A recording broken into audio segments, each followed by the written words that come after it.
Hello. So I know I should be taking my week break, and I still am technically, but with Star Trek Prodigy season 2 dropping all 20 episodes on Monday, and I have been watching it because, as you can tell, I'm reviewing the first 5 episodes.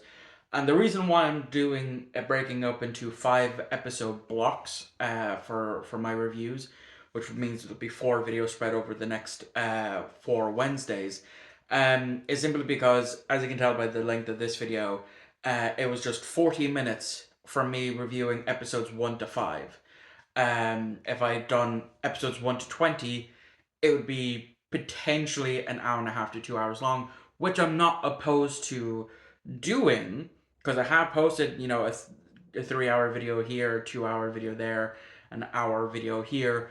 I just decided that because I want to stretch this out more to get people to talk more about Star Trek Prodigy, I decided to split it up into 5 episode blocks. So after this clip, I'll be talking as if I'm reviewing the entire season because I've been every time I finish an episode, I come up here and I review it, like I would if it was on a weekly basis. So here are the first 5 reviews for the first 5 episodes of Star Trek Prodigy Season 2. I'll be going into spoilers, but again, uh, up until this point, for this video, it's only been the first 5 episodes that I've seen. I actually just finished episode 8. So yeah, that's that. So enjoy the rest of this review. Hello, and welcome to the Season 2 of Star Trek Prodigy review. So I've only just watched episode 1 as of recording this intro snippet. I'm gonna go watch obviously more episodes, and I will be taking notes. I didn't for episode 1 because I didn't have my notepad on hand. So yeah, so spoilers going into this because I am going to be reviewing every episode.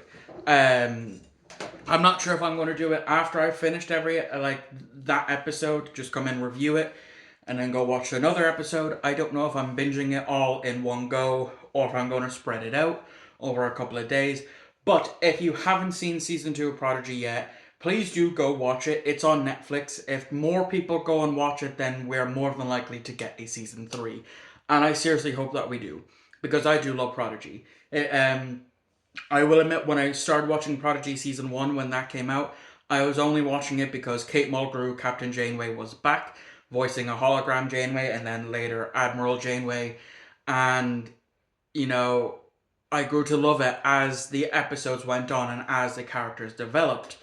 To the point where I was super excited for this. Obviously, Netflix being Netflix, dropped all 20 episodes at once, so I can't just do a review of each individual episode because then that'd just be way too long. So with that being said, there should be timestamps in the description down below for you to just skip to whatever, how far you are into your own personal watch through of Star Trek Prodigy. So with that being said, let's start off with episode 1, Into the Breach Part 1. So, what did I think of this episode? There are a lot that I liked, and then I have a big issue with one character. Or I should say, character regression. So let's get through. So the episode opens up with our Prodigy crew. You know, they're not fully in Starfleet Academy yet. They're still doing their thing, still learning before they can be properly join Starfleet Academy.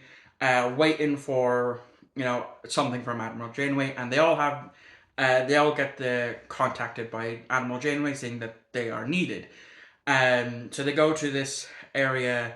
They all meet up and stuff. And then we get to see the shuttle, which is a shuttle that we've seen at the end of season 1 with the registry of Voyager Dash A. Yes, we're getting a new Voyager this season, which we obviously knew because in around the time that Paramount cancelled Star Trek Prodigy, I'm going to have to put that in air quotes because obviously we have season 2, they put out this intro snippet for the Voyager A.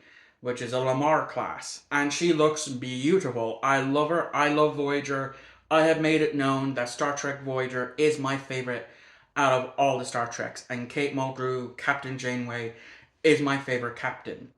And so, yeah, I love the Voyager A. I love the fact that we actually get the EMH back, because it's a fucking EMH. We have, like, I know some, other Star Trek shows have given some love to Voyager. We had Seven of Nine in all three seasons of Star Trek Picard. In Lower Decks, we've had, Tom Paris show up. We've seen the actual Voyager herself. And then, again, in Star Trek Picard, we got to see Tuvok, Captain Tuvok, show up. So it's the fact that we've got now just the EMH, I'm so happy for. So yeah, they go on to Voyager. We get to see Nova Squadron. So Nova Squad is still kicking about in a new form with three different people. One of them being a Vulcan. And so yeah, they're obviously snooty, head up their own ass, thinking that they're better than anyone and everyone. Typical Nova Squadron, from what we've seen in previous Trek shows. And so they all get put where they need to be. Murph is going for his security training.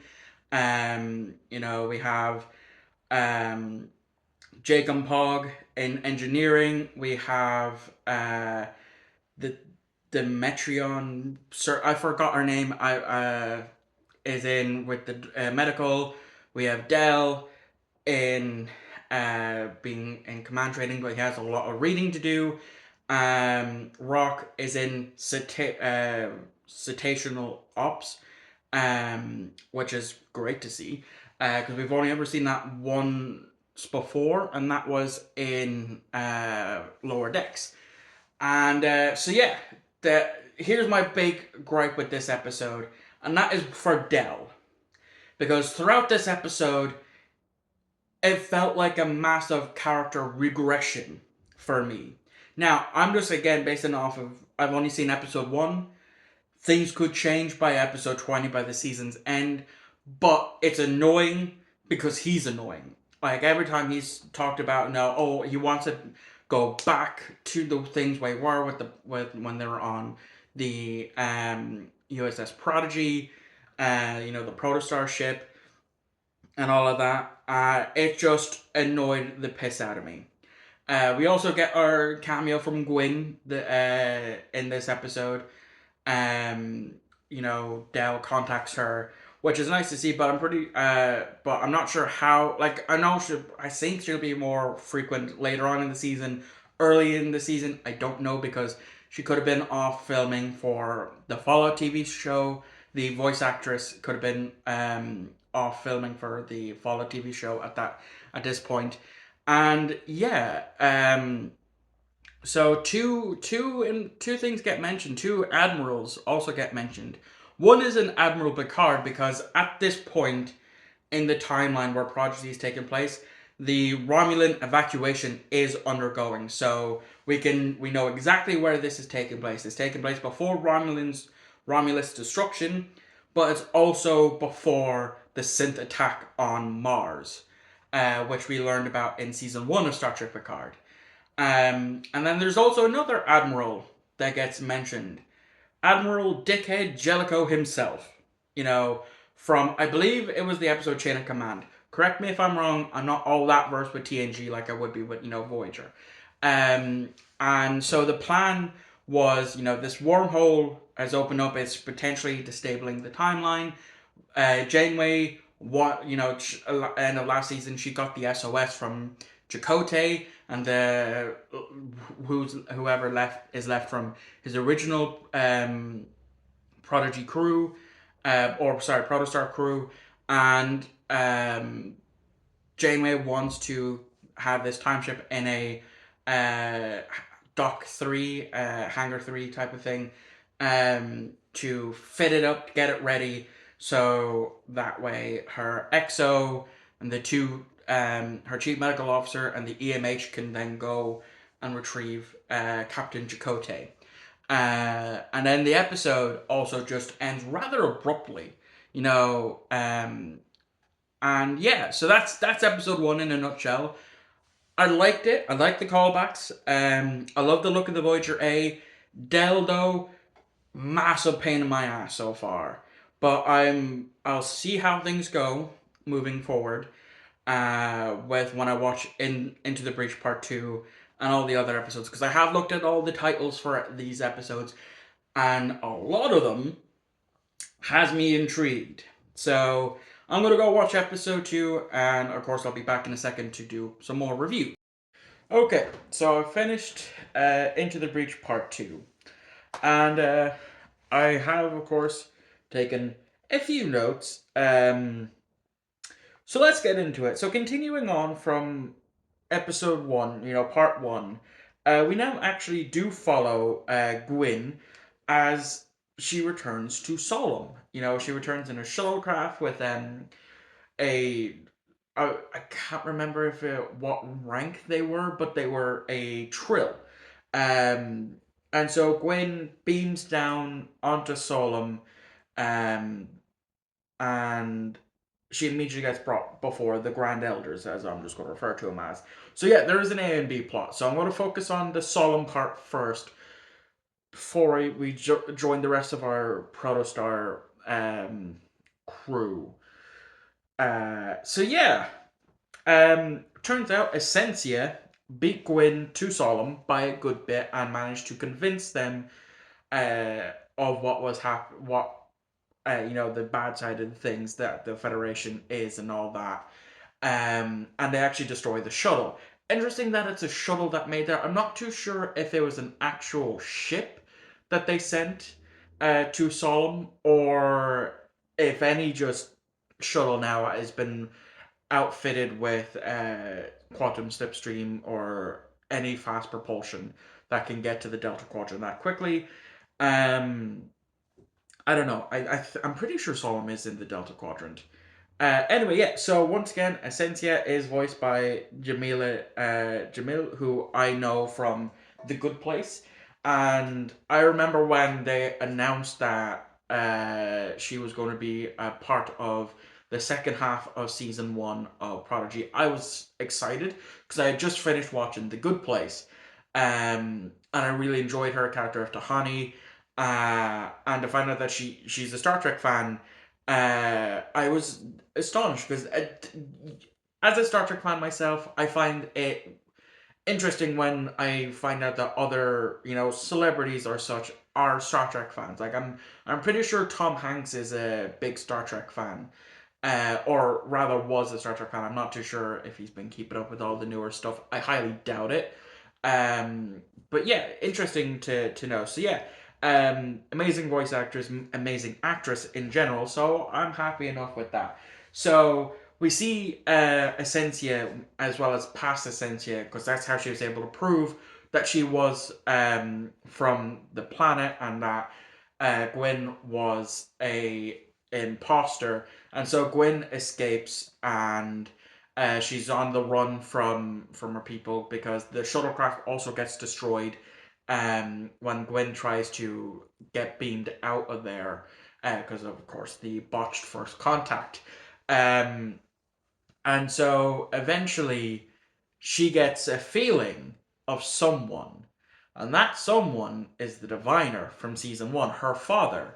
And so she goes to him, and it turns out at this point in their planet's history, he's actually an astrologist, um, which is interesting. He's looking at other planets. He said it himself in this episode that he's looking at all these different planets and imagining life on these planets. And it's after Gwen proves she is who she says she is, by presenting the heirloom, which then triggers his heirloom to present itself, that they, come up with a plan to be able to convince the rest of the planet that she is who she says she is, so that they can listen to her to prevent Som from going into a civil war and essentially wiping themselves out and ignore Essentia.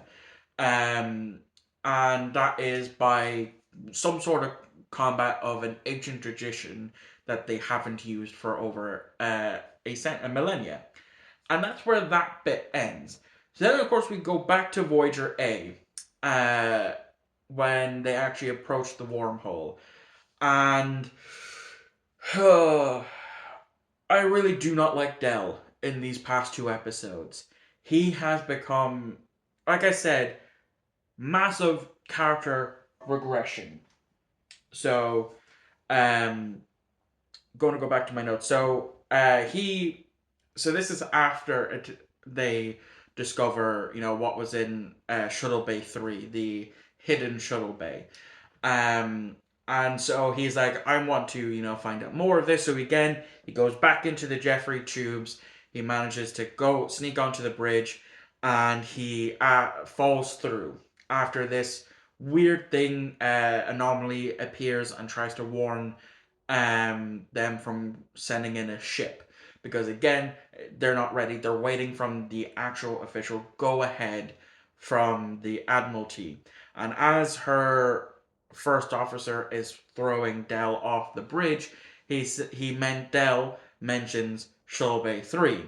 And then as he goes meets up with the rest of the old Protostar crew, that's when the EMH appears right in front of him, saying that Janeway wants to see them right away, and he isn't too happy. Nor is Janeway, because now Janeway knows that they know about the secret that wasn't supposed to be found out about. So she seals the room, she turns off everything so that way it's not on record, and she explains why they're there. And so they find a isolinear chip from the Protostar 6 months after its destruction, and it includes the last seen footage of Chakotay when he sent the Protostar back in time um, to prevent it from being a weapon. And in that process, he loses his first officer, and he successfully sends it back. And it turns out that this wormhole is a link to then, prior to the Prodigy or the Protostar being sent back in time to Tars Lamor. And so at this point in time, they're 1-1. So as an hour passes for us normally, an hour passes for them. So they need to time this just right, to the point where when Chakotay sends the Protostar back to Tars Lamora, they then travel into the wormhole to save him at that exact moment. And they have 41 hours to do this. And then, as they leave, once again, Del can't keep his mouth shut. And in my notes, I literally wrote, Del needs to shut his fucking mouth. Because he just keeps blabbering these things out in the fucking open. And it's annoying. And Del, just as himself, is just fucking annoying these past two episodes. And I really don't like it. Like I said, I grew to like his character towards the end when he actually had that character growth in season 1. And to see him fucking regress back to early season 1 is absolutely infuriating. And I do not like it. And yeah, he fucking can't keep his mouth shut. One of the Vulcan member of Nova Squadron, overhears because Vulcans have the high telepathic, is able to read Zero's mind and figure out about the secret that's in Shuttle Bay 3, and so she's going to file a report to Starfleet to prevent, to stop all this and go there, see it for themselves. So the Protostar crew race there. Some shenanigans shits happen. Nova Squadron still being still suck. Even without Nick Locarno being the main one. It's just those three that we know of. They suck. They are absolutely annoying. Um, and so Del has the bright idea of trying to move the ship so that way the Nova Squadron cadets can't find it. They end up going on board, and some shenanigans happen, and the ship launches, and it goes straight into the portal. And that's the end of the episode. Del should not join Starfleet after this. And I hope, like, again, I've only seen the first two episodes. I still have another 18 to go. I hope Del isn't as annoying as he has been these first two episodes. Otherwise, I'm not really going to be a fan of his character. And I won't care what happens to him, because he's just really been annoying these past two episodes. He can't shut the fuck up, sticking his nose in where it doesn't need to be stuck in.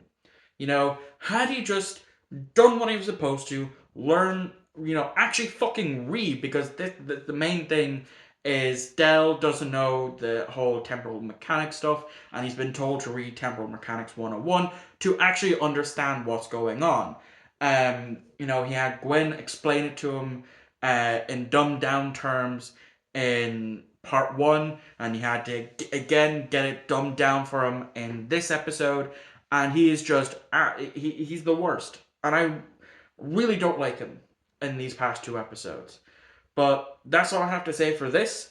So I'm gonna go watch episode 3, and see where things go from here. Okay, episode 3. Who saves the saviors? I like the title of this episode because it feels very TOS style. Like Who Mourns for Adonis, Let That Be Your Last Battlefield. Uh, Episodes like that. That's the sense I got when I read that title. Who saves the saviors? Um, I like this episode. It's definitely a mass improvement from the first two parts. So what happens? Well, we pick back up where we left off with I believe the ship was called the Infinity, the time ship that Janeway was making to go save Chakotay the moment he sends the protostar into the future, or sorry, into the past. And on that ship is the Vulcan from Nova Squadron, Del, Zero, and Jacob Pog, and they crash land on Solom 53 years into the future, where there's only 4 hours left until the protostar gets sent back in time to Tars Lamor. And so our group immediately gets captured and is put into the same holding cell as Chakotay and his first officer. And so they're trying not to like reveal who they are. They're trying to, blend into, at that point 53 years into the future. And so one thing I noticed as well that is a reference is as soon as they hide some of this stuff or attempt to, take off their uniforms, hide their comm badges and stuff. The Vulcan Nova squad member, who I probably will learn her name by the end of the series, but I'm bad with names. Pulls a Spock and rips off a bit of clothing and puts it on to hide the Vulcan ears, like Spock did in Star Trek 4: The Voyage Home. So I thought that was a neat callback that I got immediately. So it turns out that it was actually these four that were the ones who helped Chakotay to escape. And so whilst they do that, they try to make a distraction so that Chakotay and his first officer can repeat what they had saw happen in the previous episode.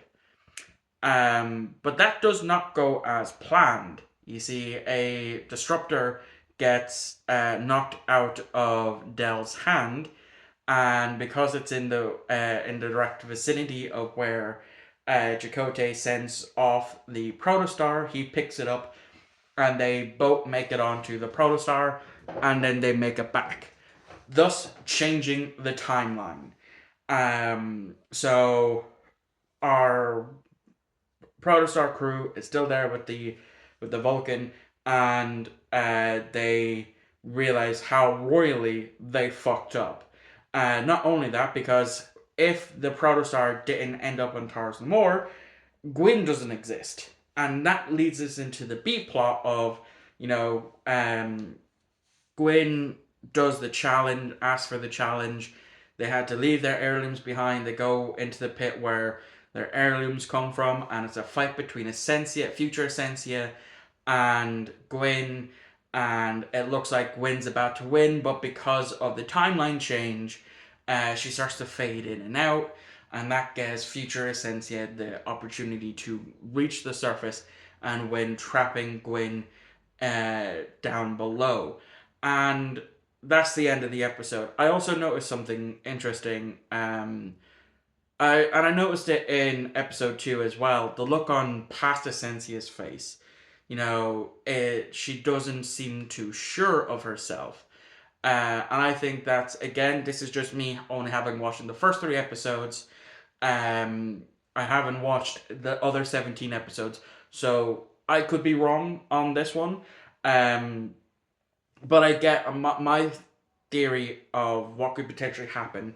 Again, this could be wrong. Is that past Essentia, since she hasn't gone through that, what future Essentia has and will never go through that. That's already a massive change in the timeline. So just like the Diviner was in the last episode, slightly different than what we know of the Diviner from season 1. And will his timeline is completely different now because of the obviously the timeline change, but also the first timeline change of him coming back in time, quitting Gwen. That has changed Solom's fate in a sense. So the fate is still up the air. I think past Essentia is going to side with Gwyn and do something that way or something like that. But that's just from my, again, I could be wrong. I still have 17 more episodes to watch. So yeah, overall, in a bit of an improvement from the first 2 parts. I'm looking forward to seeing how this story now plays out with the timeline being changed. That's one thing I didn't expect to happen so soon.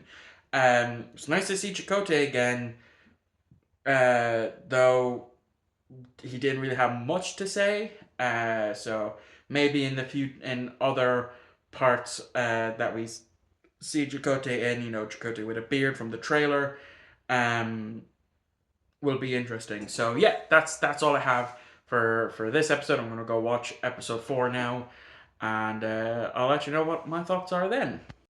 Okay, so I literally just finished watching episode 4, Temporal Mechanics 101. And so far, I think from the 4 that I've watched, it's the best yet.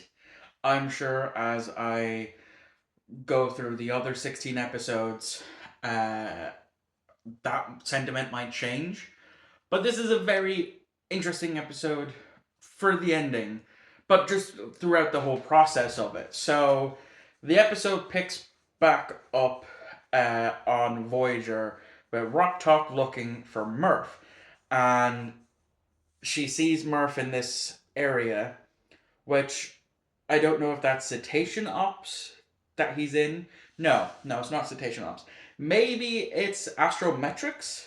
I'm not 100% sure on that one. And it looked for a brief second that he was talking, or someone was talking to Murph. And so then Rock Talk gets called to the bridge.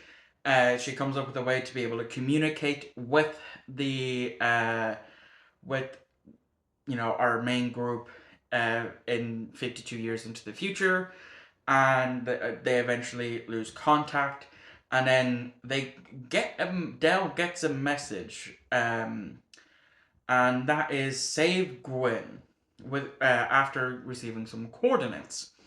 So they leave Jenkumpog there to fix the ship, to be able to get it to fly through the wormhole. And they go to the pit where Gwyn is 52 years in the past, but she's shifting through time in a sense. So they're able to see her, and that's when they decide that they need to, after talking again with Janeway, that they need to time travel.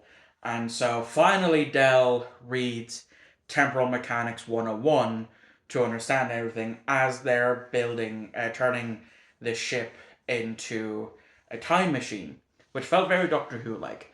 Um, Especially when they're trying to, it's their starting up sequence, it's not working. Janko loses his shit, changes his multi-tooled hand into a hammer, whacks the console, then it starts to work. That felt very Doctor Who to me. um so they travel back in time, they successfully travel back in time, and they get Gwyn, they go back to Voyager, and the EMH does his thing, fixes up a way to keep Gwyn stable, not fully stable, but stable enough. And then the episode ends back with Murph, and it looks to be a future guy talking to Murph. That felt like very, very Star Trek Enterprise, very temporal Cold War. Now, this has been something that's been weaved out through the past 4 episodes of, or at least the past 3 episodes of when Voyager is there, they get contacted by this weird aura sphere looking thing. Gwen, while she's in her dream state before her father joins her, gets contacted by this thing saying that they need to stay together. And then Dell getting the communication, the coordinates of where Gwyn is and to save Gwyn, and all that. So, and then Murph talking with this person from the future. It's going to be very interesting because Murph can't talk yet. I wonder if he's going to go into another crystallized state like he did in season 1 to change to be able to talk, because we still don't know much about Murph and his species. So yeah, very interesting. Looking forward to see what else happens moving forward. So yeah, I'll be back in a second for you. Uh, in about 25 minutes for me whilst I go watch episode 5. Okay, so episode 5, bit of an interesting one. Um, I'm not gonna call it filler because it definitely isn't.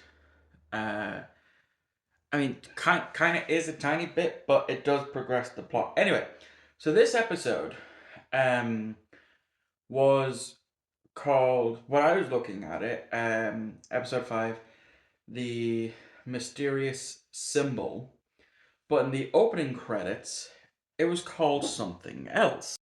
I had to pause to go look at it, and so in the opening credits, it's called the Overseer Paradox. So I guess they just didn't have enough time to go correct that in the title sequence. Um, but that's just what it is for when I watch it. So yeah, this episode picks right up back where we left off, with the debriefing. So it's everyone who was on this mission, our Protostar crew plus Morel. I finally learned her name. I just got to think of Majel to get Morel. The Vulcan from Nova Squad. And it's chalked up to be an accident. Janeway sends her report to Starfleet and has restricted our Protostar crew to their quarters, or to their jobs, essentially, what they were supposed to be doing, when they got onto Voyager. Um, but with the caveat now of the Doctor, the EMH, being forced to be their babysitter. So one thing that stood out to me, and it's going to get everyone, the EMH mentions that he hasn't seen a worse crew since the Cerritos, the Cerritos, um, the ship from Lower Decks. So does that mean we're going to see the EMH show up in Lower Decks? We only have one final season. Um, so that's hinting that at some point the EMH was on the USS Cerritos, which is interesting because I know from the season 4 finale of Lower Decks, it's stated that all 4 seasons basically took place within the same year. Um, Judging because of the dates of when we see the flashback of Mariner in Starfleet Academy, it says 13 years earlier, which was 2268, if I'm not mistaken, which then adding 13 onto that would get to 2381, which is when Lower Decks starts in 2381. So all 4 seasons take place in that one year, which is very interesting. But anyway, back to the episode. Yeah, so anytime they try to, they're in the mess hall, they're talking about it, and Murph is trying to get everyone's attention because, in the end of the last episode, he was seen talking to someone.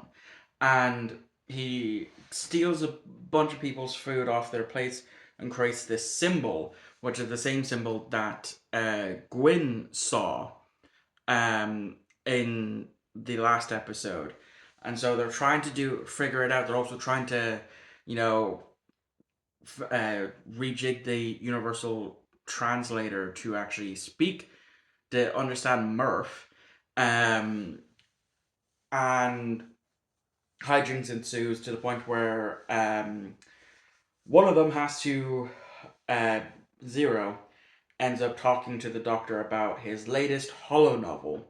So it's nice to know that the EMH is still making those holo novels. I wonder when Tom Paris is going to do holo novels. From Endgame, the potential future that would have happened. Um. So yeah. Um.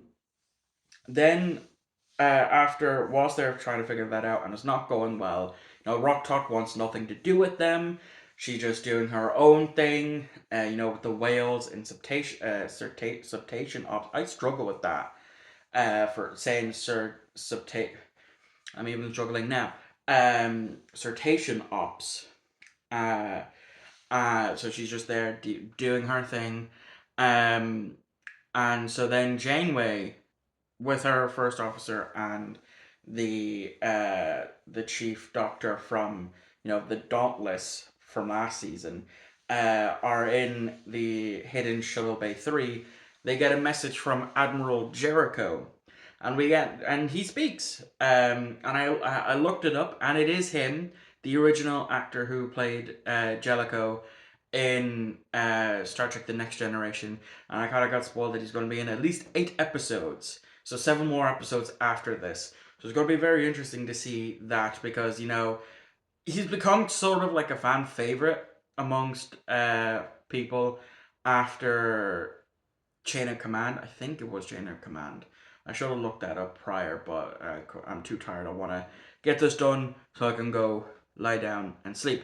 So yeah, they're trying to figure it out. They realize that the only person who could potentially understand Murph is, of course, Rock Talk. So they go to see her and eventually convince her, and then she figures out that Murph is kind of an aquatic species. So kind of like with Harry Potter and the Goblet of Fire, let's see what Murph sounds like when we put him underwater. And once he goes into the water, he changes completely. And I have it written in my notes here, that when Murph turns into his mermaid form, as I'm going to call it, he kind of reminds me of those creatures that the crew of the Equinox were summoning, in the season 6, season 7 two-parter Equinox. At least I think it was season 6, season 7. Could be season 5, season 6. Let me actually go double check. Yeah, it is season 5 into season 6. I have my Voyagers quickly on hand, unlike the Next Generation. So yeah, that's what Murph's design reminded me of. And then it's the whale manages to communicate with Murph, and it's basically find me, uh random letters. Once they unjumble it to be find me, then there's a bunch of numbers, and that's for Gwen because from the last episode, she has that little thing on her arm that keeps her put that the EMH made. It's a number sequence that she's to type in, and once she does, she's brought to this place because they figure out that it's Chakotay who's been actually talking to them and helping them, trying to get uh, Chakotay home essentially. And I mean, I kind of figured that out from episode one when that weird orb thing was talking to Voyager A, and so yeah, whilst that's happening, Janeway closes down destroys the wormhole essentially under orders from Jellicoe. You know, I'm assuming it's probably because of the Romulan evacuation that's undergone that's what's made Jellicoe give that order. But again, I've only seen the first 5 episodes. As you can tell by how long this video is, I'll figure that out as we go because I'm doing it episode by episode here. Um, so yeah, that's the end of the episode. But there was an additional scene added to a flashback that we seen because we know in part two to season one, Admiral Janeway had a holodeck play back the last time Janeway saw Chakotay um when he became captain and was going on to the Protostar. We get an extra scene there of Chakotay handing Janeway back this rock with the same symbol that that Gwyn saw in that state that she was in. That's the map, and he says that's the map to bring him home if things go south. My headcanon is now that until I see it, and my headcanon is Janeway and Chakotay are a thing, like they should have been from the very fucking beginning when it was teased and set up so many goddamn times. I'm so glad that they got rid of the whole Chakotay 7 of 9 thing because that was just a stupid, unnecessary tack on to the end of Voyager. But I digress. That's going to wrap me up for day one here. Because I'm obviously recording this on the 1st of July. So I'm going to go sleep. And then tomorrow I'll watch another 5 episodes because I decided I'm going to do 5 episodes a day. So it will take me till Thursday to do. Which is perfectly fine by me. I mean, at least I'm not binging it all in one day. I get to actually enjoy the show. Anyway, it'll be a second for you. It's going to be several hours for me. And that is going to wrap up part 1 to my Star Trek Prodigy Season 2 review. Like I said at the beginning of this episode, I'm splitting it up into 4 videos of 5 episode blocks. So this was episodes 1 to 5. Next Wednesday will be episodes 6 to 10. And then, 11 to 15, and then 16 to the season finale. Just to spread it out more and to, hopefully get more people to go watch Star Trek Prodigy Season 2 on Netflix. That's where it's at, all 20 episodes. It is definitely worth the watch. So, yeah, I will see you again next Wednesday for my review of episodes 6 to 10 of Star Trek Prodigy Season 2. I'll catch you all. I'll be back on Monday, but I'll see you all next time.